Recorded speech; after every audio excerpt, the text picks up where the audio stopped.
ए चाचा ए काका सबके बतावे के बा, समझावे के बा। गोरिया कोठी जिला परिषद क्षेत्र संख्या 35 से कर्मठ, ईमानदार, सुयोग्य एवं शिक्षित युवा प्रत्याशी भुट्टू भैया के जितावे के बा।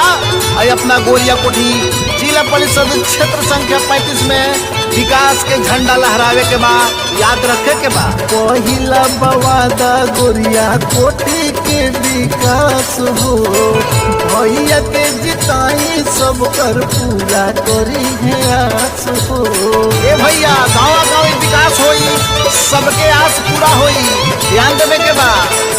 पहिला बवादा क्षेत्र 35 के विकास हो, भैया के जिताई सब कर पूरा करी है आस हो।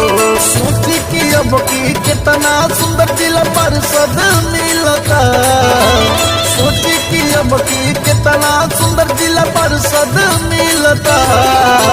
सगरो भइल बहाला भुट्टू भैया जीतता, सगरो भइल बहाला भुट्टू भैया जीतता।